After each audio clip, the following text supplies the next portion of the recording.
Olá, pessoal, sejam muito bem-vindos a esta palestra. Se você está aqui é porque você aceitou o convite de dar um passeio pelos níveis neurológicos. Eu sou Natália Varez, sou coach, master em programação neurolinguística, e com essa palestra eu tenho a intenção que você amplie seus conhecimentos, não? Que ganhe novas percepções do que são os níveis neurológicos, não? Porque sendo consciente deles, não, existem vários níveis, e sendo consciente deles, e saber onde pode estar tanto o seu problema como um objetivo, fica muito mais fácil você conseguir encontrar a solução para eles, tá? Bem, então aqui eu tenho uma apresentação, eu vou compartilhar essa tela, eu vou ficar aqui do lado direito superior, continuando aqui conversando com vocês, enquanto eu vou passando os slides, ok? Então vamos lá, vamos começar aqui a compartilhar. Essa palestra mais ou menos vai ter entre 40 e 50 minutos, eu espero que seja bem interessante para você. Compartilhar a tela. Um momentinho. Aí. Bem, então aqui estão os níveis neurológicos, vamos aqui para o primeiro slide, um pouquinho de história, não, para a gente só se situar. Na década dos anos 80, Robert Dilts adapta conceitos de Russell e Batson, né, para formular o modelo que atualmente conhecemos como níveis neurológicos, ou também pode ser níveis lógicos.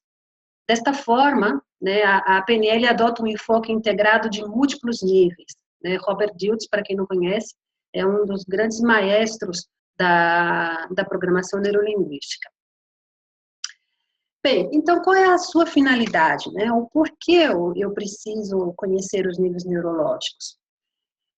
Bem, o maior benefício que você vai ganhar é clareza. Né? Então aqui, como eu disse antes, tanto para estabelecer objetivos e resultados, como para solucionar problemas, encontrar novas soluções. Né? Então, existem vários níveis. A gente começa aqui pelo nível do ambiente. Então, você pode ter um objetivo e simplesmente você quer mudar algo nesse primeiro patamar, que é o do ambiente. Você quer algo que está relacionado com os teus comportamentos, como você deseja agir, com as suas ações, ou com alguma capacidade, algo que você quer melhorar, ou com alguma crença, ou um valor que você tem que não está congruente com as ações que você está tendo nesse teu objetivo, ou o teu objetivo tem relação à pessoa que você deseja ser, digamos assim, a tua missão de vida. Bem, outro ponto também que você pode ter clareza é justamente quando você tem um problema, né? Então, o desculpa estar errado é explorar um problema. Quando estiver confuso e incerto sobre o que fazer. Então, você vai ganhar clareza se você sabe em qual nível você está. Né? Então, se você está no nível do ambiente, será que você simplesmente precisa de mais informações sobre algum assunto, sobre alguma situação? Ou você está no nível do comportamento, você já tem todas as informações suficientes, mas não sabe exatamente o que fazer, as ações, o passo a passo, né? Ou também você pode estar em capacidades, você sabe realmente o passo a passo, mas você não é consciente de que tenha essa habilidade, essa capacidade para fazer. Ou pode ser que o teu problema, você esteja bloqueado, né, nas crenças e valores. Você sabe que tem essa capacidade, mas não quer fazê-lo. Aqui tem a ver com motivação também. Ou pensa que não é importante. Ou pode ser que você esteja na identidade, que é que você pensa que vale a pena, você sabe fazer, você está no ambiente correto, com as pessoas corretas, mas você acha que aquilo que o teu objetivo, lá no fundo, não tem muito a ver com a sua essência. Falta algo. Não? Então, aqui você fazendo essas perguntas, você consegue explorar em que nível está esse teu problema. Bem, os níveis neurológicos não são uma hierarquia, isso é muito importante. Não significa que se você está no nível da identidade, o teu problema é muito superior a se estar no nível de ambiente. muitas vezes as coisas não funcionam, as coisas não fluem, porque, e você pode ter um objetivo maravilhoso, mas não está fluindo porque está falhando no nível do ambiente. Tá? Então, não é uma hierarquia. Todos se conectam entre si e todos influenciam uns aos outros. E um dos grandes pressupostos da aprendizagem é que se trata de um processo de múltiplos níveis também. Né? E é importante considerar todos esses níveis, tanto se você está aprendendo, como se você está ensinando. Bom, preparados? Vamos começar o nosso passeio, vamos começar a subir essa pirâmide. Eu vou aqui rapidinho tentar dar um repasso, né, em cada slide. Bem, vamos começar, só um minutinho que eu esqueci, ambiente. Aqui no ambiente, digamos assim, o papel do coach, eu vou fazer uma relação, seria como se fosse de guia, tá? Então, o que é o ambiente? O ambiente é um lugar, é o momento, são as pessoas envolvidas. E é você que estabelece o limite do que você quer incluir. Né? Seria tudo que está no teu mundo externo. A pergunta que usamos, né, nesse nível para identificar é onde, quando e com quem. Não, o lugar, o tempo e quem está no teu entorno. Bom, aqui como eu já disse, seria tudo o que está fora de você e o quanto isso impacta dentro de você. Né? Aqui, no final de cada nível, eu faço assim, uma relação, não quero entrar muito a fundo, mas mais para saber por que níveis neurológicos, não, que relação tem. Eu só vou especificar assim, sem entrar em profundidade, que aqui é o sistema nervoso periférico, sensações e ações reflexas. Ok? E quando estamos estagnados nesse nível, as coisas do mundo externo, elas, tudo é fácil desequilibrar o nosso mundo interno, na realidade, né? Quando estamos estagnados aqui.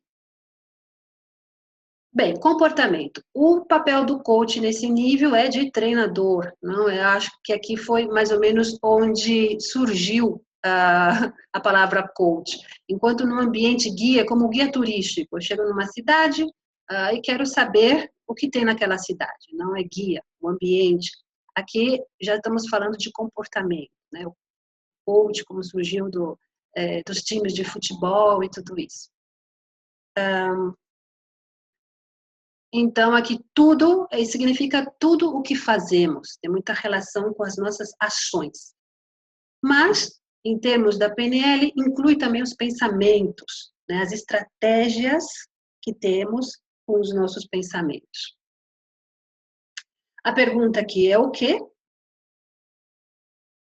E aqui é o que eu faço com aquilo que está fora de mim? Quais são as minhas ações, né, a minha reação com tudo aquilo que está ao meu redor, ou o que eu faço com aquilo que está dentro de mim? Aqui é o piramidal e cerebelo e ações conscientes. Esses dois níveis, ambiente e comportamento, são os únicos que conseguimos perceber através dos nossos sentidos, tá? E até aqui, a mudança que podemos ter, chamamos de mudança remediativa. Ela tem uma memória curta de duração.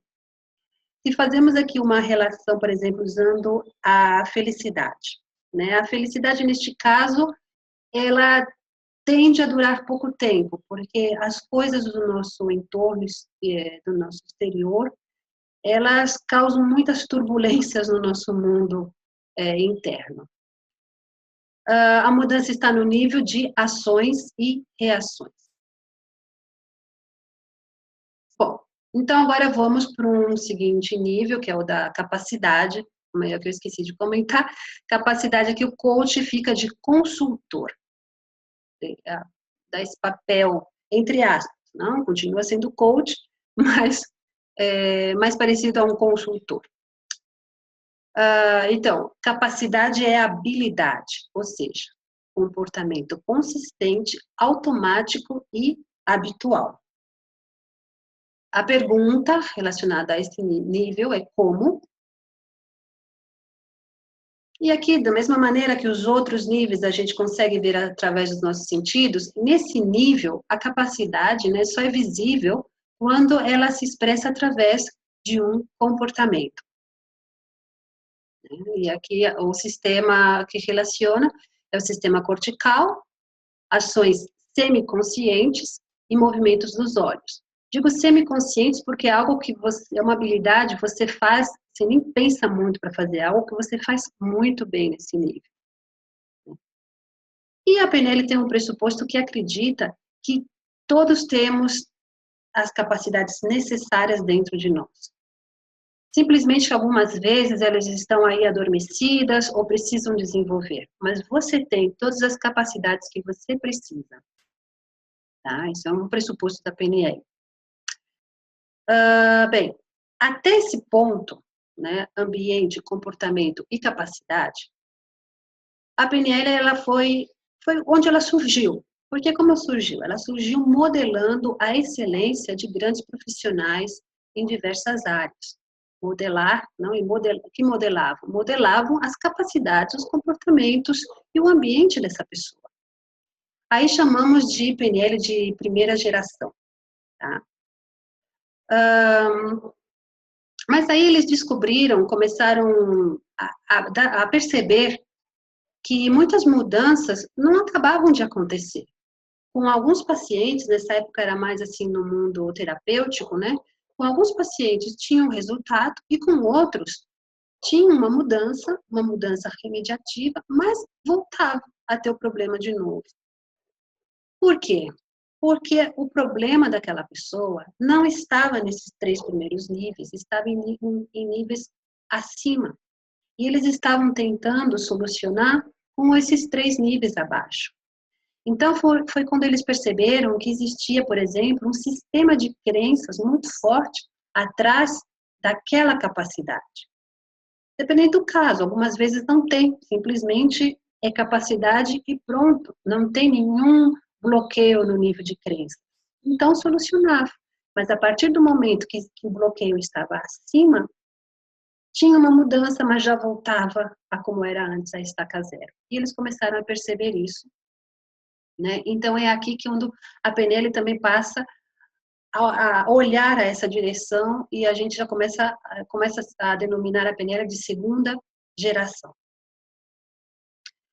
Bom, então aqui estamos no nível das crenças e valores. Tem alguns livros que colocam em 2 níveis diferentes, tem outros que colocam no mesmo nível, como eu coloquei agora. O importante é saber, não, que existem esses 2 níveis e mais ou menos o que corresponde cada um.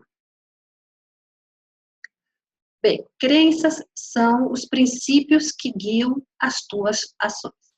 Né? Aquilo que você acredita 100%, e por acreditar nisso, você vai lá e faz o que fala. Não? Os valores são o que é o mais importante para você. Normalmente as crenças estão sustentando ali um valor importante para você. As perguntas que relacionamos é por quê, em caso de crenças, e para quê, em caso dos valores. Então, crença não é aquilo que você diz acreditar, mas aquilo sobre o qual você atua. Né? E valores é tudo aquilo que você morreria, não pode viver sem isso. Por exemplo, vamos ver aqui uma diferença, crenças e valores. Se eu digo, eu quero aprender PNL, então eu pergunto, por que você quer aprender PNL? Quero saber a crença que vem atrás dessa afirmação. É porque quando eu aprendo PNL, eu vou melhorar muito a minha comunicação. Legal, é uma crença, ela acredita nisso, né, que ela vai melhorar a comunicação com a PNL. Então, aí eu pergunto, bom, e quando você quer melhorar a tua comunicação, e para que você quer isso? Então, a pessoa pode responder, eu quero melhorar a minha comunicação, porque assim as pessoas vão me respeitar mais e vão dizer, uau, essa pessoa fala super bem. E para que você quer isso? E vai perguntando para quê, até chegar a uma camada última, né, do valor, encontrar realmente, que é reconhecimento. O reconhecimento é um valor. Ou pode ser com a mesma crença que tenha outros valores. Aí, por que você quer melhorar a sua comunicação? Quero melhorar a minha comunicação para que as pessoas me entendam melhor. Eu quero ter a certeza que as pessoas entendem o que eu estou falando. Ah, e por que você quer ter essa certeza e tal? Até chegar num valor, por exemplo, que a gente descobre de segurança. Tá? Então, aí essa relação crença e valor estão muito unidas, interligadas uma com a outra. Por isso que muitas vezes estão agrupadas no mesmo nível. Aqui é o que corresponde ao sistema nervoso, autônomo e sistema límbico. Respostas inconscientes, batidos do coração, dilatação da pupila. Né? Até esse ponto das crenças, a gente tem aqui uma mudança generativa. Isso corresponde a um único foco que se generaliza por todo o teu ser. A memória que já é de média duração. Por quê? Porque significa, no caso lá da felicidade, que antes era de curta duração, né? No nível de crenças e capacidades que a gente está da mudança generativa, a felicidade dura mais tempo porque significa que você tem uma vida com comprometimento, com engajamento. A mudança nesse nível, ela está relacionada à motivação, à permissão e à direção. Também dizer, vou tomar um pouquinho de água, perdão, gente. Deu sede. Também dizer que até esse ponto a PNL, ela estava no mundo terapêutico, e quando chegou a ser a PNL de segunda geração, ela começou a ir para o mundo corporativo, ou o mundo educacional, ou de outros coletivos. Né? E também ela começou a mudar um pouco o enfoque. Antes, e eu tenho a certeza que muitas outras terapias também, elas tinham aquele enfoque de que vem aqui que eu vou curar você, né? Do poder. O terapeuta tem o poder de curar o paciente ou o cliente. Aqui a PNL começa a mudar esse enfoque e atuar um pouco como é a filosofia do coaching, não que conhecemos, de que tudo bem, você vem aqui com problema, eu te acompanho e é você que vai encontrar a solução do teu problema. É você que vai encontrar a tua cura. Eu não tenho esse poder. Né? Então, aqui também eu achei interessante abrir esse parênteses, que foi neste momento que da segunda geração que a PNL faz essa transformação. Bom, vamos então ao mundo da identidade. Identidade é o senso de si mesmo, né? É a autodefinição. Autodefinição pode variar, mas a identidade não. Como assim a autodefinição e a identidade não? Bem, qual é a pergunta que a gente usa aqui? A pergunta que a gente usa aqui é quem? Então, quando eu te pergunto quem é você? E você fala assim, eu sou uma boa pessoa. Isso é uma autodefinição. É impossível, desde o meu ponto de vista, é impossível você dar um significado à tua identidade através de palavras. Aqui, como eu escrevi, neste nível, as palavras perdem o sentido e passamos do hemisfério esquerdo ao direito. Não é através da linguagem que você vai conseguir encontrar uma definição para o teu ser. Curioso aqui que tudo, se você quer usar ou expressar de uma maneira linguística, a única palavra que pode encaixar neste nível é eu. Tudo que vem depois do eu já é uma autodefinição. E a autodefinição pode variar. Hoje eu me considero uma boa pessoa e daqui 10 anos pode ser que eu não me considere uma boa pessoa. Já é autodefinição nada mais que nada menos que é uma crença. Não? Então aqui como encontramos essa definição? O melhor é usando metáforas, ou imagens, ou símbolos, ou sensações corporais para encontrar a definição da tua identidade. Aqui já estamos, está dando para perceber que já estamos indo a níveis muito sutis, né? Então, deixar a lógica de lado é um bom conselho para começar a desfrutar desse passeio. Quanto mais alto a gente vai, mais a lógica a gente deixa de lado.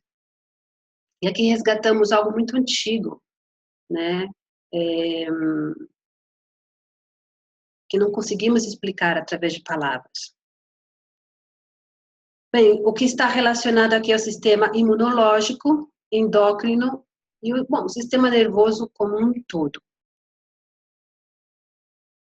Bom, aqui também existem livros, autores que colocam em diferentes níveis.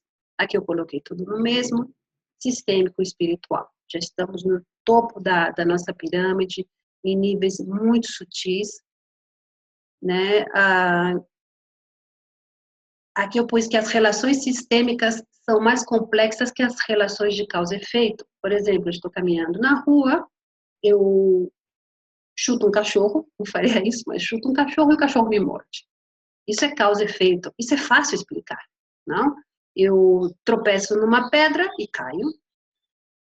Agora, quando estamos falando de relações sistêmicas, aqui a gente já está entrando assim no nível, por exemplo, algo mais conhecido das constelações familiares, não é tão simples explicar, não? Uma causa e um efeito.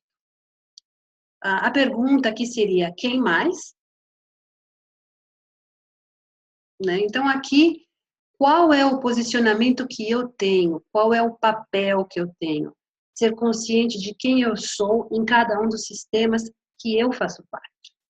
Né? Aqui estamos resgatando também isso muito antigo, que estava esquecido, que é a espontaneidade, que é o que fala o flow, o fluir, né? Sentir que está conectado com algo maior, sincronizado com a espiritualidade.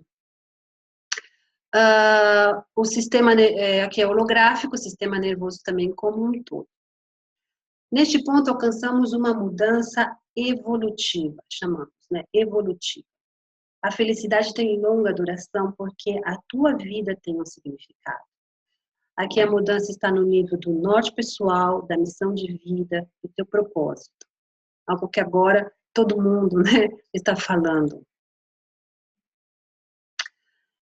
Bem, uma coisa a considerar que neste modelo as capacidades estabelecem uma relação, né? Lembra, as capacidades acima está o nível das crenças e valores e abaixo dos comportamentos.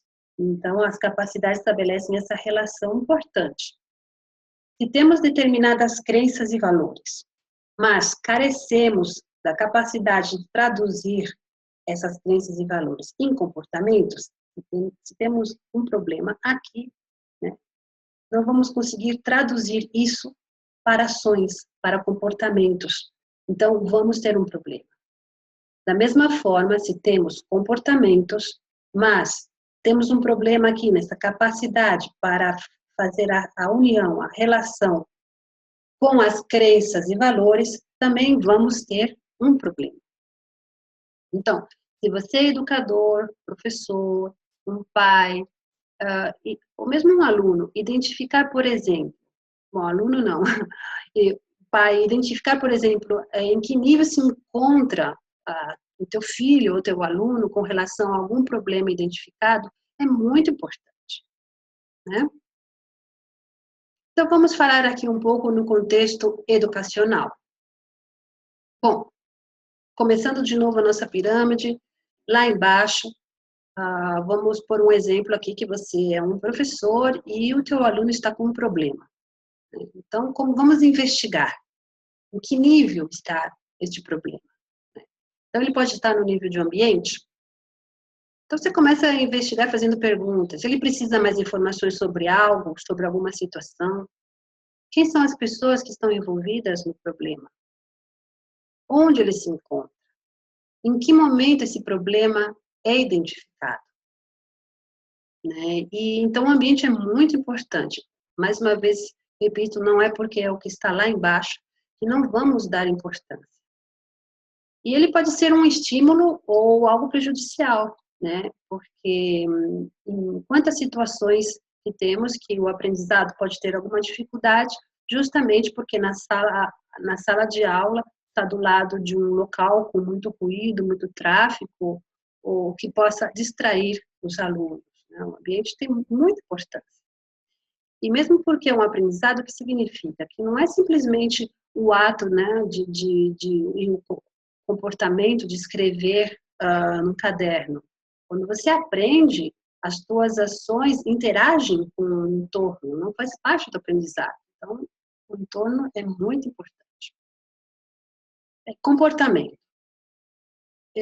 Você começa a investigar. Ele tem informação suficiente, mas não sabe o que fazer? O que ele precisa é simplesmente uma orientação?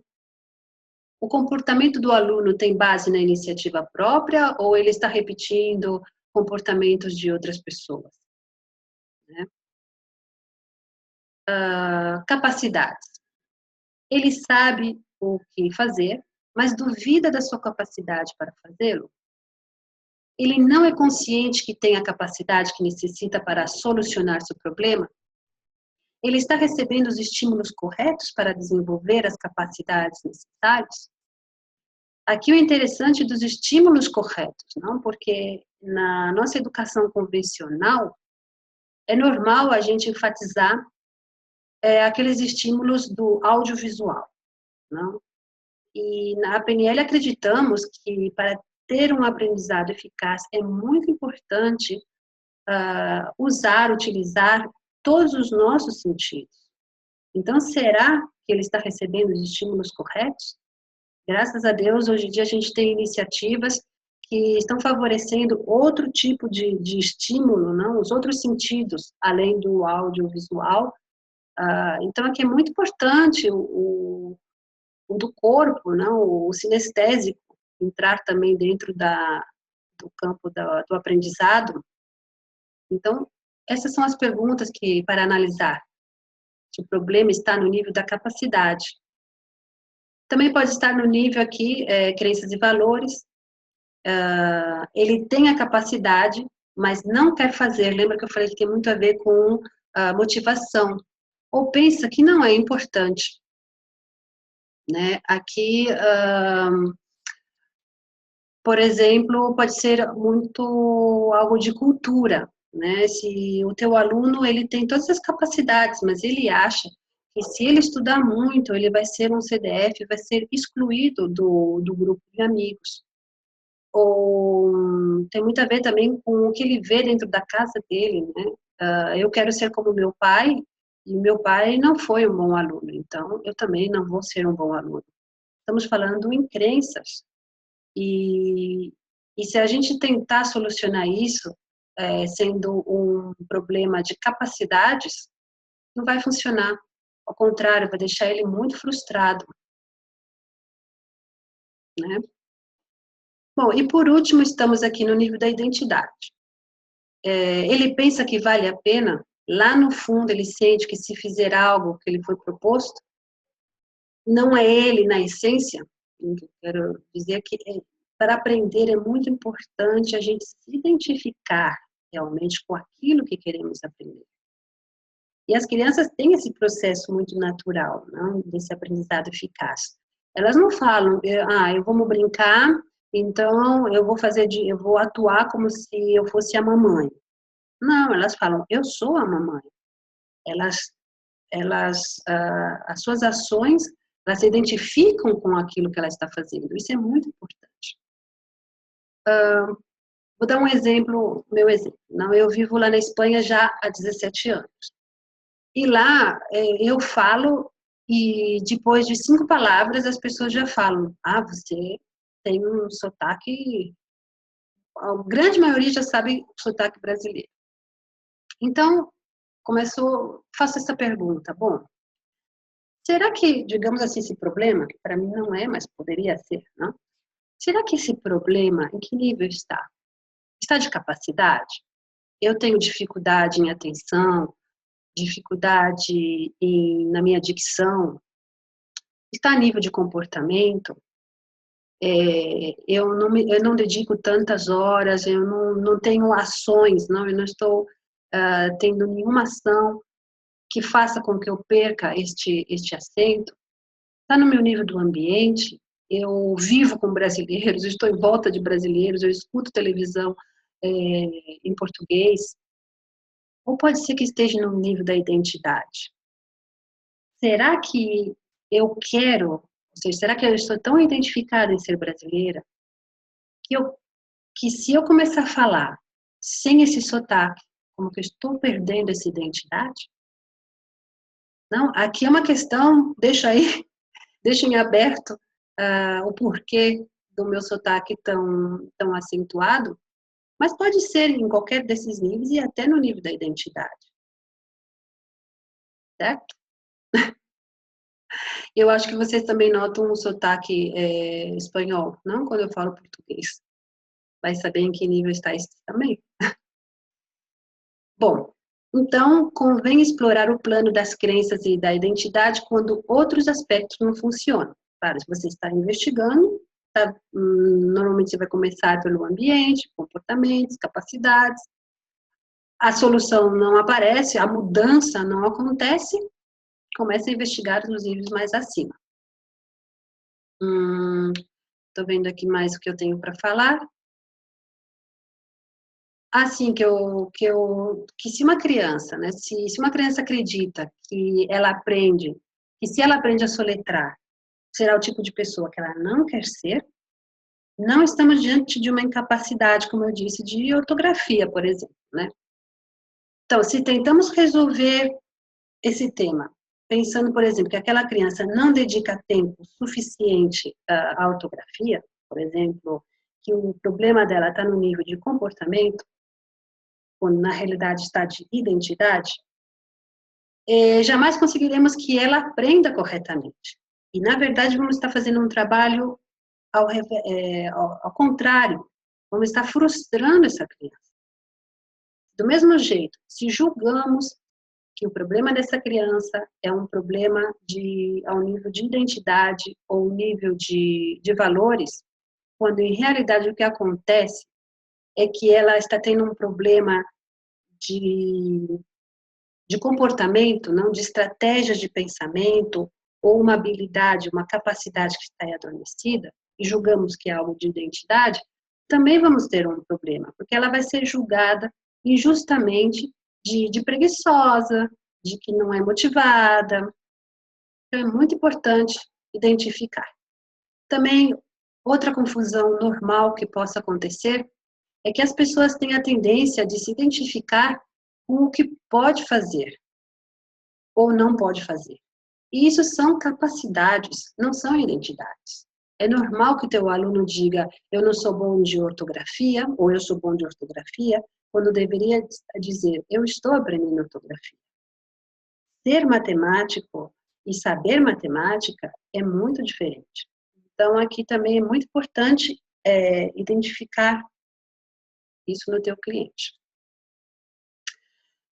Bom, pessoal, aqui ficou todo esse passeio. Espero que não tenha não tenha sido muito largo todo esse processo. O mais importante é isso, saber que existem esses níveis e sendo consciente aonde você se encontra, o teu aluno, ou o teu filho, ou o teu colega de trabalho, o teu chefe, dá igual o uso, a área onde você queira usar esse conhecimento. Fica mais fácil você encontrar a solução. Muitas vezes isso, a pessoa está no nível superior e estamos tentando consertar embaixo, ou ao contrário, não vai acontecer a mudança, tá certo? Bem, se você gostou desse assunto, gosta de programação neurolinguística e você quiser me seguir, você pode seguir lá na minha fanpage, você põe Natália Alvarez Coach, eu sempre estou fazendo webinários, eu também tenho uma lista de transmissão, onde eu envio um áudio com relação à programação neurolinguística por semana. Então, lá através da minha fanpage, você escreve um comentário, né, uma mensagem lá pelo privado, com o seu número de celular, e eu te adiciono na minha lista de transmissão, certo? Espero que você tenham gostado. E a gente vai ficando por aqui. Um abraço. Tchau, tchau.